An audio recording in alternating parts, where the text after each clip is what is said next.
RD right to education મફત શિક્ષણના પહેલા ધોરણના ફોર્મ 2026-27માં આ વર્ષે એડમિશન આરટીના અંડરમાં લેતી વખતે ઘણા વાલીઓને મૂંઝવતા પ્રશ્નોનું સોલ્યુશન્સ અહીં પાર્ટ 1 આપને માટે લઈને આવ્યો છું. તો ચેનલ પર નવા હો તો મિત્રો અમારી ચેનલને સબસ્ક્રાઇબ કરી લેશો. આરટીના એડમિશનના વિડીયો દર વર્ષે અમારી ચેનલ પર સમયાંતરે પબ્લિશ થતા હોય છે. Come to the point friends, અહીં આરટીના એડમિશન 2026-27માં લેવા માટે પ્રશ્ન જોઈએ તો પહેલો ઘણા લોકોનું કોમેન્ટ્સ હોય છે, રાજ્ય સરકાર હસ્તકની સરકારી આંગણવાડીમાં ભણતા બાળકોનું કયું પ્રમાણપત્ર જોઈએ અને ક્યાંથી મેળવવાનું રહેશે. અહીં સરકારી આંગણવાડીમાં અભ્યાસ કરતા હોય તેવા વિદ્યાર્થીઓ માટે અહીં સરકારી આંગણવાડીમાં 2 વર્ષ કમ્પ્લીટ અભ્યાસ કરેલ હોવો જોઈએ. 2 વર્ષ કમ્પ્લીટ અભ્યાસ કરેલો હોવો જોઈએ અને વેબ પોર્ટલ પર જે વિદ્યાર્થીઓના નામ નોંધાયેલ હોય તેવા વિદ્યાર્થીઓએ જે તે આંગણવાડીમાં અભ્યાસ કરેલ છે, જે તે ડિપાર્ટમેન્ટ દ્વારા સરકારી આંગણવાડીનું સર્ટિફિકેટ માન્ય રહેશે. અહીં આપનું બાળક જો સરકારી આંગણવાડીમાં અભ્યાસ કરે છે તો મિનિમમ 2 વર્ષ કમ્પ્લીટ હોવા જોઈએ. 2 વર્ષમાં 1 દિવસ ઓછો હશે તો પણ નહીં ચાલે. ખાસ આપને જણાવી દઉં, 2 વર્ષમાં 1 દિવસ ઓછો હશે તો પણ નહીં ચાલે. એટલે 2 વર્ષ કમ્પ્લીટ હોવા જોઈએ અને વેબ પોર્ટલ પર તેની નોંધ થયેલી હોવી જોઈએ. તેવા અહીં સહી સિક્કા, ડિપાર્ટમેન્ટના સહી સિક્કા સાથે, પ્રોપર ફોટા સાથે અહીં સરકારી આંગણવાડીનું સર્ટિફિકેટ માન્ય રહેશે. તેવા વાલીઓ અહીં આંગણવાડી કેટેગરીમાં એપ્લાય કરી શકે છે. આંગણવાડી કેટેગરીમાં એપ્લાય કરી શકો છો. સેકન્ડ ક્વેશ્ચન જોઈએ તો અહીં જે માતા પિતાને એકમાત્ર સંતાન હોય, દીકરી જ હોય તો કયું પ્રમાણપત્ર હોવું જોઈએ, કયું પ્રમાણપત્ર લાગુ પડે? તો અહીં જેમને સંતાનમાં એક જ દીકરી હોય તેને સિંગલ ગર્લ ચાઇલ્ડ સર્ટિફિકેટ કઢાવવું પડશે. તે આપના જિલ્લામાં નજીકના સરકારી આરોગ્ય શાખામાંથી જરૂરી પુરાવા રજૂ કરીને કઢાવી શકાય. તો અહીં જેમને સંતાનમાં માત્ર એક જ દીકરી છે તેવા વાલીઓ અહીં આપના સંતાનનું સિંગલ ગર્લ ચાઇલ્ડનું સર્ટિફિકેટ કઢાવી લેશો. તો અહીં સિંગલ ગર્લ ચાઇલ્ડ હશે તો આપના એડમિશનના ચાન્સ વધી જશે. આંગણવાડીમાં અભ્યાસ કરતા હોય અથવા સિંગલ ગર્લ ચાઇલ્ડ હોય તેવા વિદ્યાર્થીઓના અહીં એડમિશન મેળવવાના ચાન્સ વધી જશે. તો જેમને સંતાનમાં માત્ર એક જ દીકરી હોય તેવા વાલીઓ સિંગલ ગર્લ ચાઇલ્ડનું સરકારી આરોગ્ય શાખામાંથી જરૂરી પુરાવા રજૂ કરી કઢાવી લેશો.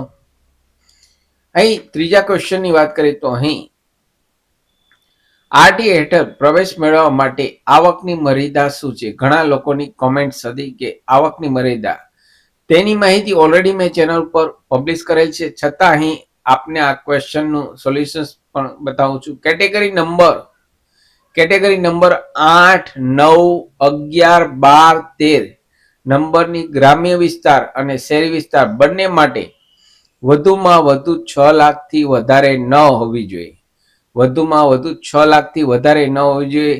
6 લાખથી જેમની આવક વધારે હશે તેવા વાલીઓ પોતાના બાળકનું આરટીના અંડરમાં ફોર્મ ભરી શકશે નહીં. અહીં 3 લાખ, 2 લાખ, 1 લાખ, 1.5 લાખ જે કંઈ આપની આવક હોય તે આવકનું અહીં પ્રમાણપત્ર કઢાવવાનું રહેશે. અહીં ખાસ નોંધ, ઓછી આવક ધરાવતા વાલીઓના બાળકોને પ્રવેશ એડમિશનમાં અગ્રતા ક્રમ આપવામાં આવશે. અહીં જેમની આવક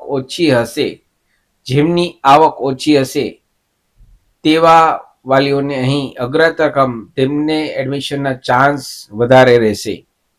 તો અહીં આપની જે કંઈ આવક હોય તે પ્રમાણે આપના આવકનો દાખલો કઢાવી લેવાનો રહેશે. નેક્સ્ટ ક્વેશ્ચન જોઈએ તો મિત્રો અહીં આરટીના હેઠળમાં પ્રવેશ શાળા ફાળવણી કેવી રીતે થાય છે? શાળાની ફાળવણી કેવી રીતે થાય છે? તો દરેક કેટેગરી વાઇઝ જે 1 થી 13 કેટેગરી આવે છે તેમાં જગ્યા ફાળવેલ હોય છે કે આ કેટેગરીમાં આટલી જગ્યા ખાલી છે, આ કેટેગરીમાં આટલી જગ્યા ખાલી છે. તે તમામ કેટેગરીના ખાલી જગ્યાના આધારે ફાળવણી કરવામાં આવે છે. ખાલી જગ્યાના આધારે ફાળવણી કરવામાં આવે છે. કેટેગરીને પ્રાધાન્ય આપીને અહીં કોમ્પ્યુટરાઇઝ ડ્રો દ્વારા કરવામાં આવે છે. તેમાં જેનું નામ આવે તેને અહીં એડમિશન ફાળવવામાં આવે છે. તો અહીં જે વેકન્સી છે, ખાલી જગ્યા છે, તેના કરતાં પણ અનેક ગણા ફોર્મ ભરાતા હોય છે. તો અહીં આપની જે કેટેગરી લાગુ પડતી હોય તે પ્રમાણે અહીં ફોર્મ ભરવાનું રહેશે અને અહીં કેટેગરી વાઇઝ પ્રાધાન્ય આપવામાં આવે છે. જે ખાલી જગ્યા હશે તે પ્રમાણે અહીં આપના બાળકનું એડમિશન કોમ્પ્યુટરાઇઝ ડ્રો દ્વારા ફાળવવામાં આવશે. નેક્સ્ટ ક્વેશ્ચન જોઈએ તો અહીં આરટી હેઠળ પ્રવેશ મેળવવા માટે બાળકની ઉંમર મર્યાદા શું છે? ઘણા લોકોની આ પણ કોમેન્ટ્સ હતી કે આવકની મર્યાદા અને બાળકની ઉંમરની મર્યાદા શું છે? તો અહીં બાળકની ઉંમર મિનિમમ 6 વર્ષ કમ્પ્લીટ હોવા જોઈએ. 6 થી 7 વર્ષની વચ્ચે આ વર્ષે આપના બાળકની ઉંમર આરટીના અંડરમાં એડમિશન લેવું હોય તો 6 થી 7 વર્ષની વચ્ચે હોવી જોઈએ. જન્મ તારીખ જોઈએ તો અહીં બર્થ ડેટ 2/6/2019 થી લઈ 1/6/2020 ની વચ્ચે 2/6/2019 થી લઈ 1/6/2020 ની વચ્ચે આપના બાળકની જન્મ તારીખ આવતી હશે તેવા બાળકોના જ આ વર્ષે ફોર્મ ભરી શકાશે. અહીં આપને માટે આ પાર્ટ 1 વિડીયો છે. સેકન્ડ પાર્ટ 2 પણ આપને માટે લઈને આવીશ. આશા રાખું છું ફ્રેન્ડ્સ આપને આ વિડીયો ગમ્યો હશે. આપને આ વિડીયો ગમ્યો હોય તો લાઈક કરશો. મેક્સિમમ આપના વોટ્સએપ ગ્રુપમાં, ફેસબુકમાં આ વિડીયોની લિંક વધુને વધુ શેર કરશો. નવા હો તો અમારી ચેનલ શિવસાગર ગાઈડ સાથે અમારી વોટ્સએપ ચેનલ એબાઉટ સેક્શનમાં અને આ વિડીયોના નીચે ડિસ્ક્રિપ્શન બોક્સમાં આપને રેડીમેડ આપું છું. તમારી વોટ્સઅપ ચેનલને પણ જોઈન કરી લેશો. ત્યાં પણ ઇમરજન્સીમાં કોઈ પણ ઇન્ફોર્મેશન્સ આપવામાં આવે છે. ફરી મળું છું નવા વિડીયોમાં નવા ટોપિક સાથે. ત્યાં સુધી મિત્રો જય હિન્દ, જય ભારત.